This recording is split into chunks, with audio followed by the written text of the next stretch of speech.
அத்த, சிந்து சொல்றதுதான் உண்மை. எசக்கி பொய் சொல்றான். பத்தரோட மனைவி எல்லா உண்மையை சொன்னதுக்கு அப்புறம் எசக்கி உண்மைய ஒத்துக்க மாட்டேங்கிறாங்க. சஞ்சய் இவனை விசாரிச்சா எல்லா உண்மையும் வெளியே வந்துடும். அம்மன் நகைய சிந்து எடுத்துட்டு போய் ஏன் பத்தர்கிட்ட கொடுத்துருக்க கூடாது? அம்மா, நீங்க கொஞ்ச நேரம் அமைதியா இருங்க. எசக்கி தான் நகை எல்லாத்தையும் திருடிட்டு போய் பத்தர்கிட்ட கொடுத்து உருக்க சொல்லியிருக்கான். அத ஆதாரத்தோட சிந்து நிரூபிச்சிருக்கா. இதுக்கு மேலயும் நீங்க எசக்கிய காப்பாத்தணும்னு முயற்சி பண்ணாதீங்க. எது உண்மை எது பொய்ன்னு எனக்கு நல்லாவே தெரியும். உன் தம்பி எசக்கிய நான் மன்னிக்க மாட்டேன். சஞ்சய் எசக்கிய அரெஸ்ட் பண்ணி பத்தர் முன்னாடி போய் நிப்பாட்டி அவர்கிட்ட கேட்டா எசக்கி தான் நகைய அப்படி பண்ண சொன்னாருன்னு பத்தர் ஒத்துப்பாங்க. கண்டிப்பா பத்தர் நான் தான் நகைய கொடுத்தேன்னு சொல்ல மாட்டான். ஏன் உண்மையை சொன்னா ஏதாச்சும் பண்ணிடுவேன்னு அவனை மிரட்டி வச்சிருக்கியா?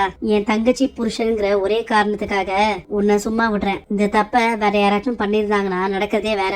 என்ன கைது பண்ண வேணாம்னு சொல்லுங்க. நான் நகையை எடுக்கல. என்னக்கா இது? அவன் உங்க காலில் விழுந்து கெஞ்சுறான். நீங்க அவனை மன்னிக்காம அப்படியே நின்றுருக்கீங்க. அவனை நம்ப மாட்டேங்கிறீங்களா? என்னம்மா காயத்ரி, உன்னை தொட்டு தாலி கட்டின புருஷனை எல்லாரும் இப்படி பழி போட்டுட்டு இருக்காங்க.